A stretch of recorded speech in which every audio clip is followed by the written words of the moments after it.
कक्षा 9वीं के जितने भी छात्र हैं यहाँ पर ध्यान दीजिए। अब आपको जो है इस वीडियो में मैं पूरा का पूरा फुल सॉल्यूशन देने वाला हूँ। जी हाँ, वीडियो को लाइक करके चैनल को सब्सक्राइब कर लो और अपने दोस्तों के साथ शेयर कर दो ये वीडियो, क्योंकि फुल सॉल्यूशन वीडियो है कक्षा 9वीं हिंदी विषय का मासिक मूल्यांकन माह अक्टूबर 2024 का।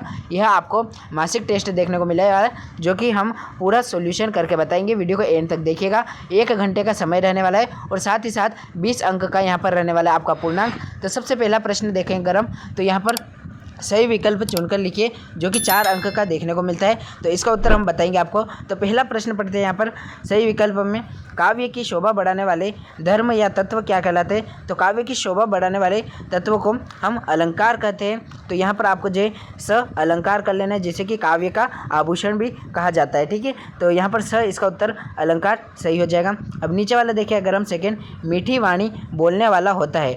तो देखिए मीठी वाणी बोलने वाले को हम लोग मृदुभाषी भी कहते हैं। ठीक है, तो 20 में से 20 लाने भैया, तो आपको जो है ध्यान से ही देखना होगा और सबका उत्तर यहाँ से मिलाना होगा। ठीक है, तो मीठी वाणी बोलने वाले का आप मृदुभाषी लिख लेंगे। और नेक्स्ट देख लेंगे, 2 वर्णों का मेल से होने वाला परिवर्तन क्या कहलाता है? तो 2 वर्णों से होने वाले मेल के परिवर्तन को संधि कहते हैं ना। वर्ण आए तो संधि, शब्द आए तो समास। ठीक है, यहाँ पर देख लो, बिल्कुल भी आपको जो कंफ्यूज नहीं होने वाला, ब संधि इसका सही उत्तर कर लेना है। ठीक है, तो सब्सक्राइब भी कर लेना हमारे चैनल पांचाली स्टडीज़ को, क्योंकि आगे आने वाले जितने भी पेपर होने वाले, मासिक टेस्ट और उसके बाद अर्धवार्षिक, वहाँ सब जगह आपका साथ देने वाला है हमारा चैनल, आपको रियल पेपर लाकर देने वाले हैं। डॉक्टर APJ अब्दुल कलाम के बचपन के पक्के दोस्त कितने थे? ठीक है, तो यहाँ पर डॉक्टर APJ अब्दुल कलाम वाला पार्ट अगर आपने पढ़ा तो आपको पता होगा कि 3 उनके पक्के दोस्त थे और तीनों का नाम भी आपको जो याद रखना है, यहाँ कहीं पर भी आपको पूछ सकता है। ठीक है, तो 4 अंक में यहाँ सही विकल्प चुनकर लिखिए, हो गए।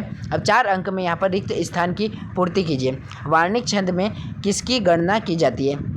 तो नाम से ही पता चल रहा है, वार्णिक छंद है तो वर्णों की गिनती, मात्रिक छंद होता है तो मात्राओं की गिनती होती। अब वे शब्दांश जो शब्द बनाते समय आरंभ में लगते हैं उन्हें क्या कहते हैं? तो उन्हें आप लोग उपसर्ग कहेंगे। उसके बाद हथियार जो हाथ में लेकर चलाया जाए उसे क्या कहेंगे? तो देखो, हाथ में लेकर चलाए जाने वाले हथियार को शस्त्र कहते हैं और हाथ से छोड़कर चलाए जाने वाले हथियार को अस्त्र कहते हैं। ठीक है, नेक्स्ट देख लो यहाँ पर वीर रस का स्थायी भाव क्या होगा? तो इसका उत्तर आप कर लेंगे उत्साह, है ना। वीर रस का स्थायी भाव उत्साह हो जाएगा। 4 अंक आपके जो है सही विकल्प, 4 अंक आपके रिक्त स्थान, और अब 4 अंक सही जोड़ी से आपको मिलाने हैं। ठीक है, तो स्तंभ अ के तत्वों को स्तंभ ब से मिलाना है। सम्माननीय, इसको आप आदर योग्य से मिला लेंगे। मृतिका को मिट्टी से मिला लेंगे। 2 बैलों की कथा किसने लिखी थी? मुंशी प्रेमचंद जी ने। और आखिरी जहरीला किसे कहा जाता है? तो सांप को कहा जाता है। ठीक है, इस प्रकार से आपके जो है ऑब्जेक्टिव में 12 अंक पक चुके हैं। अब बचे हुए 8 अंक कहाँ से आएंगे? तो भाई लोग आपको जो है 2 अंक के प्रश्न पूछे जाएंगे और इनके उत्तर मैं आपको इस ही वीडियो में देने वाला हूँ। ठीक है, तो देख लो यहाँ पर क्या होने वाला है। सबसे पहला प्रश्न, नई कविता की प्रमुख 2 विशेषता बताइए, या छायावाद के 2 प्रमुख विशेषता बताइए।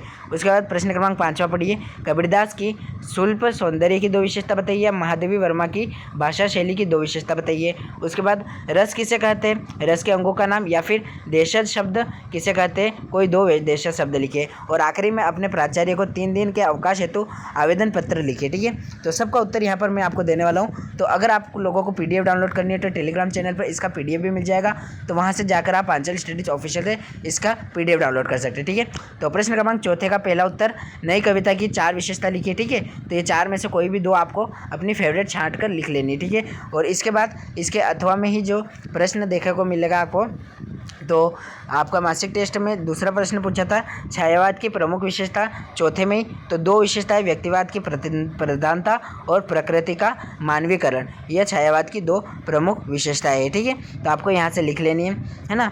उसके बाद यहाँ पर देखो, आपको प्रश्न क्रमांक 5वें में पूछा था कबीर की भाषा का आपको जो है शिल्प सौंदर्य बताना था। तो ये देखिए काफ़ी सरल सा यहाँ शिल्प सौंदर्य आपको दे दिया। लिख लेना है इसमें कि इनकी भाषा अपरिकृष्ट थी, सहज, सरल और भाषा शैली में उपदेश दिए गए थे, और काव्य में उपमा, रूपक, उत्प्रेक्षा, अलंकारों की प्रचुरता और दोहा छुपाई छंदों का अद्भुत प्रयोग किया गया था। ठीक है, इस प्रकार से आपको जो है 5वें का उत्तर लिख लेना है। इसके ही अथवा में महादेवी वर्मा का भी भाषा शैली का वर्णन करने का कहा था। तो ये देख लो, आप नीचे वाला और ऊपर वाले में से मिलाकर कोई भी एक लिख सकते हैं। ठीक है, अब प्रश्न क्रमांक 6 देखने को मिला था हमको, रस की परिभाषा, अंग, प्रकार और स्थायी भाव बताइए। तो ये देखिए, रस की जो है 4 अंग होते हैं, स्थायी भाव, विभव, अनुभव और संचारी भाव, और 10 प्रकार के जो है रंग रस होते हैं। ठीक है, तो इस प्रकार से आपको इसका उत्तर लिख लेना है। जो भी आपको 2 अंक में समझ आता है आप इसका उत्तर लिख लीजिएगा। इसके बाद यहाँ प्रश्न क्रमांक 6 में ही जो है अथवा में दिया था देशज शब्द क्या है। तो देशज शब्द वे शब्द होते हैं जिनकी उत्पत्ति मूल का पता न हो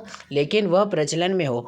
ये शब्द आमतौर पर क्षेत्रीय भाषाओं में इस्तेमाल किए जाते हैं, जैसे कि देश प्लस जम, जिसका अर्थ है देश से जमना, है ना, जैसे कि खिचड़ी, खिड़की और पगड़ी। अब आखिरी प्रश्न क्रमांक 7वें में आपको जो है प्रार्थना पत्र लिखना था 3 दिन के अवकाश के लिए। तो यह रहा आपकी स्क्रीन पर प्रार्थना पत्र। बिल्कुल आपको यहाँ से जो है स्क्रीनशॉट ले लेना है, और इसके अथवा में जो है एक और प्रार्थना पत्र है वो आप लिख सकते हैं। अगर आपको दोनों में से जो सा याद हो वो आप लिख सकते हैं। ठीक है, तो इस प्रकार से आपको जो है मैंने पूरा का पूरा पेपर आपको बता दिया है। PDF डाउनलोड करना है अगर PDF क्वेश्चंस की और आंसर्स की, तो आप जल्दी से जाइए, डिस्क्रिप्शन बॉक्स पर लिंक दिया है टेलीग्राम चैनल का, वहाँ जाकर और सब्सक्राइब कर लीजिएगा चैनल को, और वीडियो लाइक जरूर कीजिएगा। Thanks for watching.